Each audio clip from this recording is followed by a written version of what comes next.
So, would you welcome with me Allison Walters?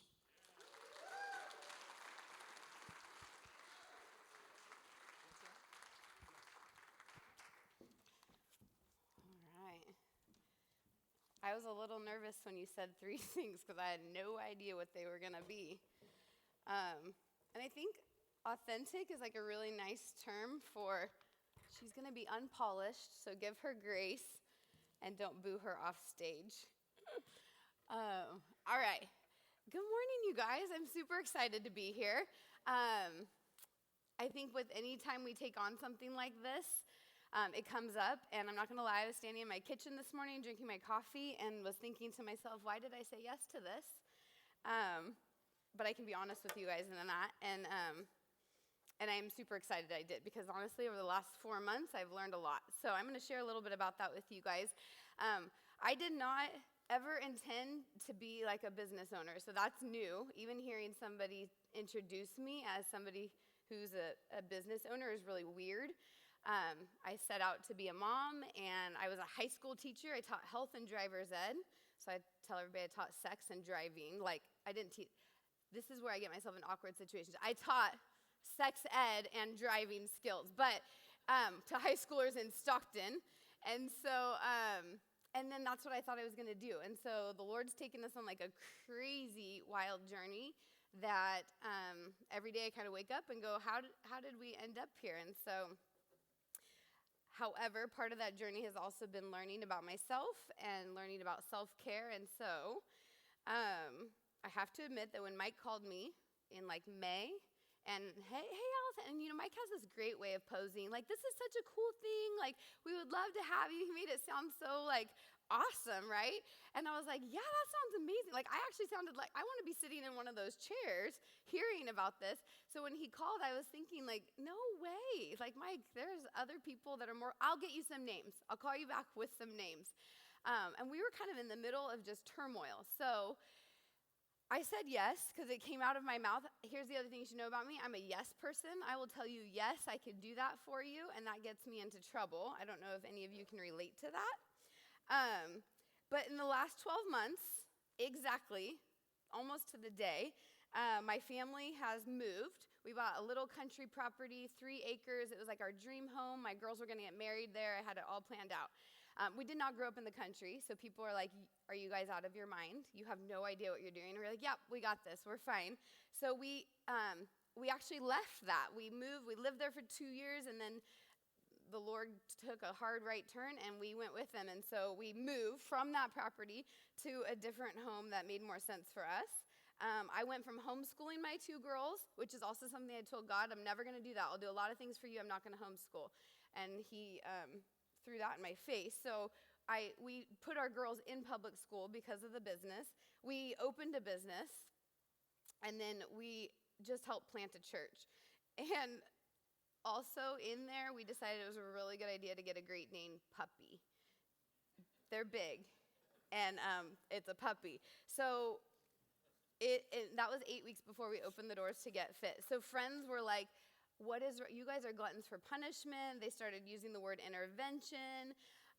They were a little worried about us. So now I've kind of painted the picture of like what the last 12 months look like. And then you just throw on there like normal life, relationships, marriage, parenting, all of those things that can be exhausting. So when Mike called me that day, I really was like, I just don't think I'm the person. Like, I am trying to figure this out for myself. So here's the truth, though. As I've learned, if we have it figured out, then we're probably in denial that we have an issue, or that we think we have it all together and we don't. So I'm up here just to put you all at ease that I don't have this figured out, but I'm going to share with you what I do know and what I have learned. And I actually feel like I should thank Mike, because the last 4 months I've actually had to take a hard look at myself and how I've been living and the way that I've been functioning or dysfunctioning, because it has not been working, because I didn't want to stand up here today and tell you guys something that I wasn't doing. So we grow most, right, when we have to like practice what we preach, and it's super humbling. So the title, What Happens When Everyone Else Comes First, what I really wanted the title to be was, oh crap, I forgot to take care of myself.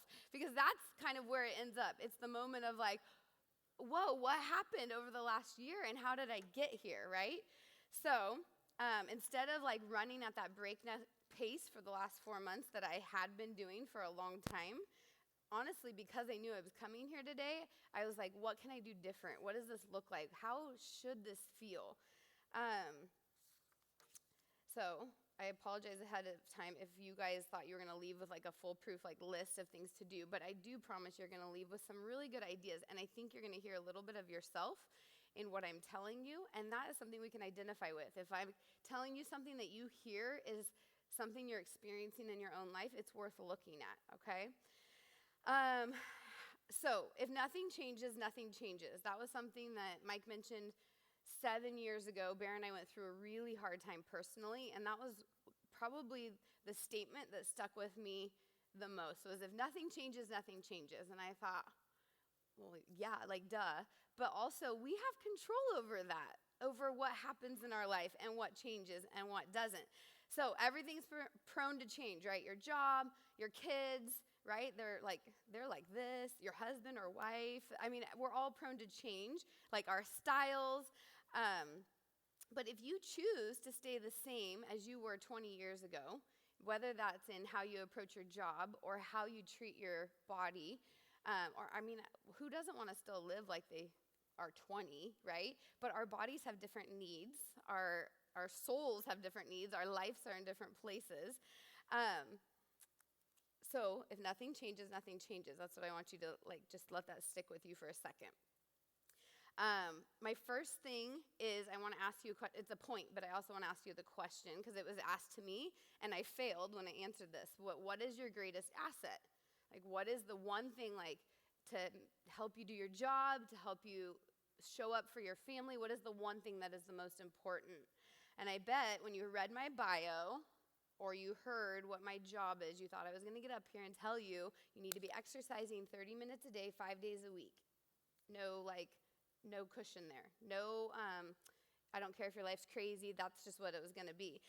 And I'm not going to tell you that. You're probably afraid. Mike's afraid I'm going to make him do burpees, but I'm not going to. Exercise is important, you guys, and moving is important, but I do not think it's number one. And honestly, there are weeks that go by that I work in a gym and I don't exercise sometimes. Isn't that shocking? Okay, so now that we got that out of the way. What I've learned the hard way this year is that if I want my body to show up for me every day, I have to serve it well and prioritize my time with the Lord, my husband, my kids, my work. I have to put all of those things in order. So in the midst of all that chaos we had going on this year, and I mean still chaos, still today, I could tell you the chaos that's happening today. But I also had a major surgery 6 months before we opened the doors to get fit. And this led to just a lot of gaps in my health, a lot of changes in my body that I was like, shoot, I have to take care of myself differently than I have over the last 30-something years. And I ignored all of it, and I just kept going, and I just kept pressing on. So I was exhausted, stretched too thin, and honestly, I wore it like it was a badge of honor. I was super proud. Look at me. I don't need much sleep. I can keep doing all of this. I can juggle all of the balls. My kids are well taken care of, all those things, right? And that is common. That is all of a sudden society is like, wow, good job, look at you. You're not taking care of yourself. You're taking care of everyone else really well, though. But really, are we? Are we serving anyone well in that? So instead of doing the things I knew I needed to do to recover, I just kept going on in this process, right? You guys can probably see where this is going to go. So it crashed, right? It didn't end well.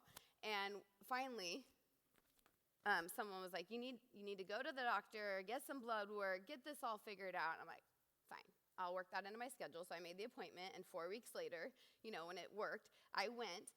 And when you go do blood work, it's like this fasting thing, and you show up. So I didn't make an appointment, actually. I lied to you. I just went at 7 in the morning or 7:30, and they open at 8. So I'm thinking I'm going to be the first one there, and there's 5 people in front of me, and I'm fasting, and I'm hot mess looking, but I get in there, I'm like, I'm doing this, and it's a Monday. This is not how you start a Monday, guys, or a week. So I get in there, and finally the lady's drawing my blood, and not just a little blood, she's sucking it all out, and she looks at me, and I mean, in a loving way, she says, honey, you do not look so good. Are you okay? And I was offended. I was like, it is 7:30 in the morning and I'm fasting and you're sucking blood out of my arm. Like, how do you think I'm supposed to look? And then I realized, okay, I actually don't feel good. But I'm fasting and I'm giving blood, and so I'm going to go home.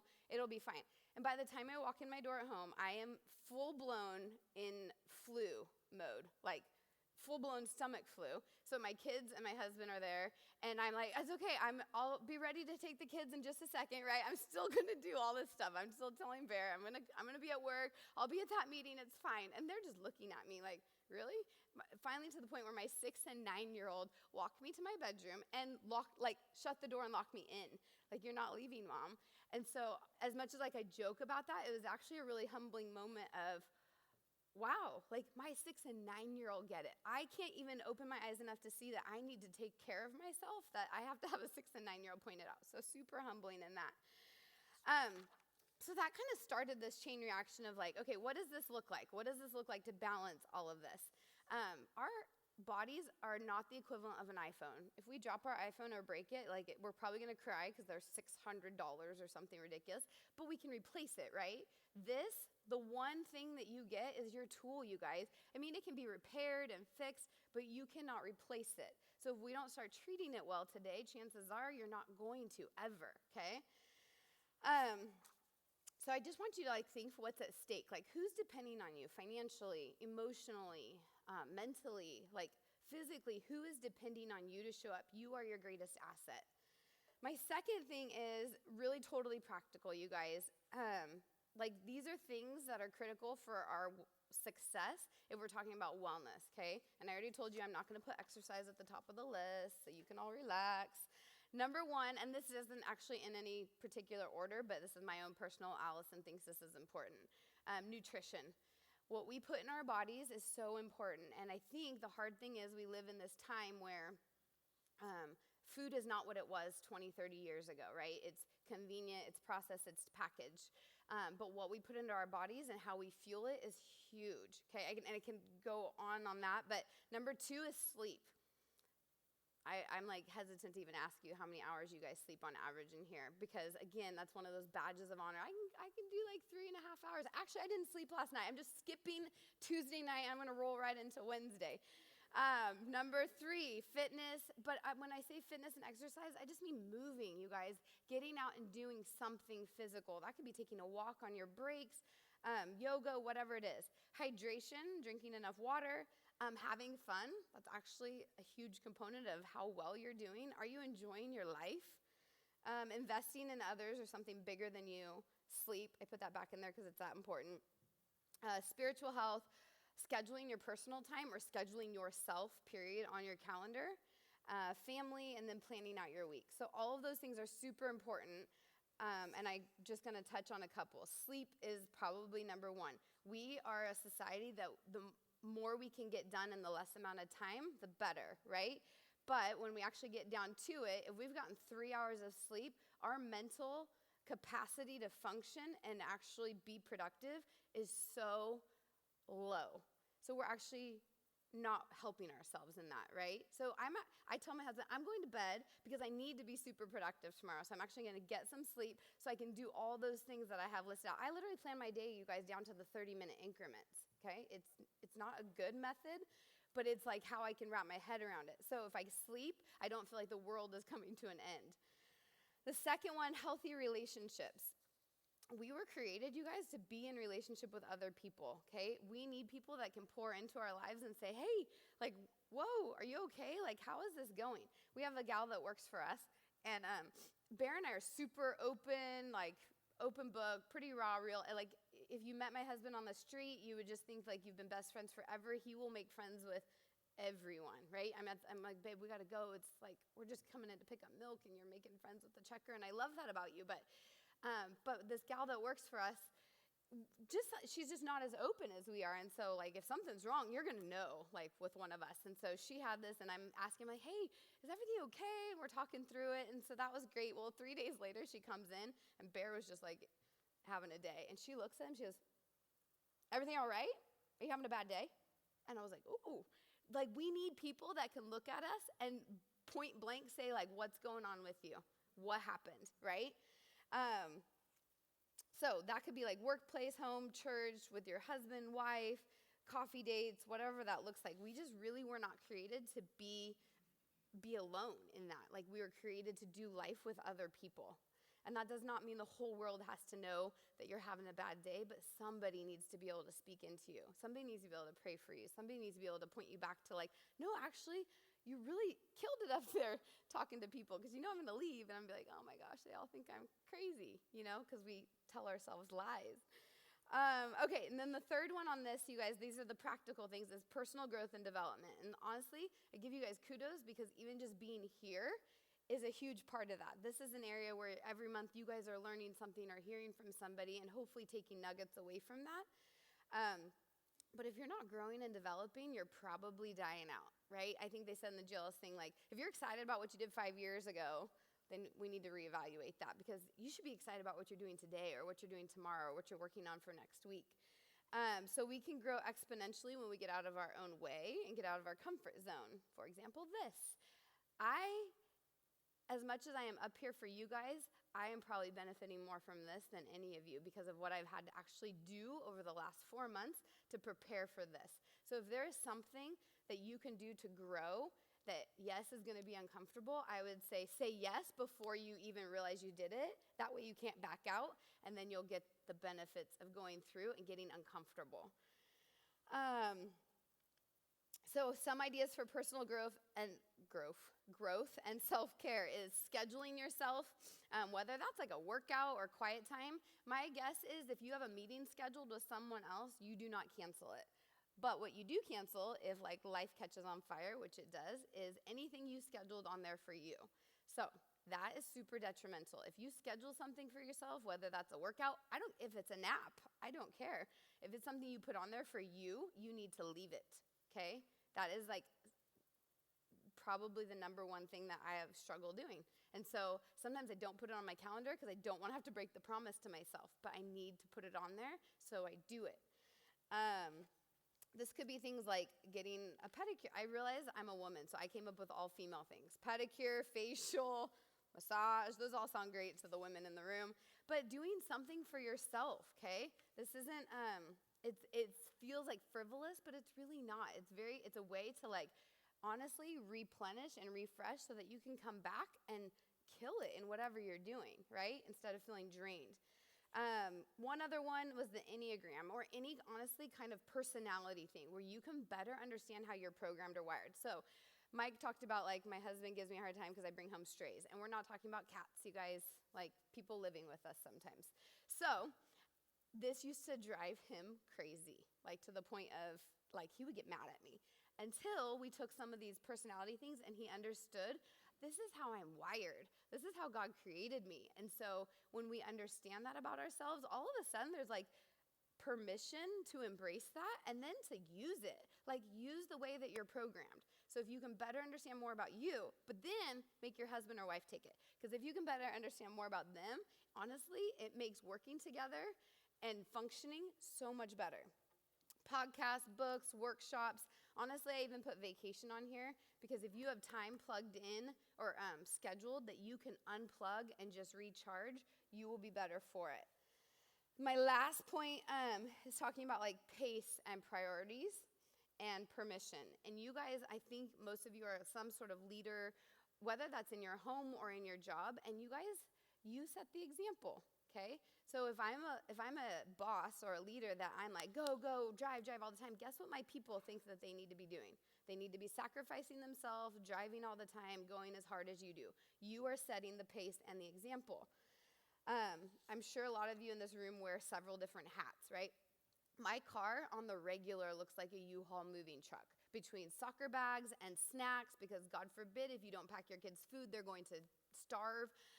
And horseback, whatever it is, right? We're going 5 different places. And so I have a Tahoe, but I can actually only fit 2 people in it because of all the stuff. So you guys wear different hats, right? You don't get to show up every day and just be like, oh, I'm just Allison, just the mom today. We have to figure out how to function in all of those different areas.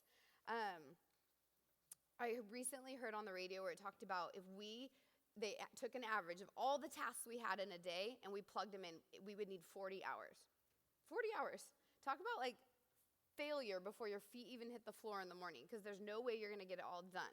So figuring out what needs to come off your plate, what is not important, what is not serving you well, what is not serving your family well. So thinking about this for a second in your own world, like what does this struggle look like for you personally? Where are you spending the bulk of your time? How do you feel physically? Are you sleeping? Are you fueling your body? And I don't mean with caffeine, although I don't think caffeine's bad. But we all have that same 24 hours in the day. So figuring out how that's going to function for you.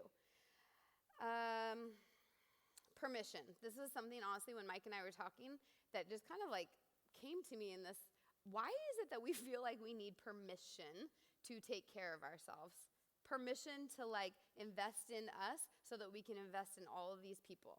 So what I'm hoping that you leave with today is feeling like you have permission.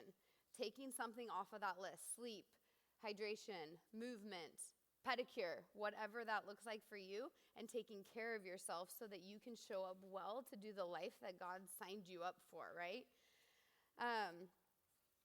What's your best yes? Are you running a pace that's unrealistic, and are you headed to burnout? Because honestly, we think it's not gonna happen. I'm not gonna burn out. Those people are weak. I can handle this, and that's a lie. So what can you do to avoid that? How can you create margin for priorities in your life? Creating space for memories, for spontaneous things to happen. You guys have control over this, so feeling empowered. And honestly, it's not something that's just going to be created. You actually have to do something. You have control over this. You've got to put pen to paper. You've got to have a conversation with somebody. Bear and I had to sit down and talk about what margin in our life looked like. What are we going to say no to, and what are we going to say yes to? So I'm going to leave you with a motto from a book that changed, honestly, it rocked our world. So if you want to read a book that might make you go out and totally change your whole life, I'll give you the name of it. If you don't want to do that, then plug your ears. So the motto is, quit living as if the purpose of life is to arrive at death safely. Run to the roar. Does anybody recognize this yet? I should have brought the book and done a giveaway. Set God-sized goals, pursue God-given passions, and go after a dream that is destined to fail without divine intervention. All right. Anybody know the name of the book?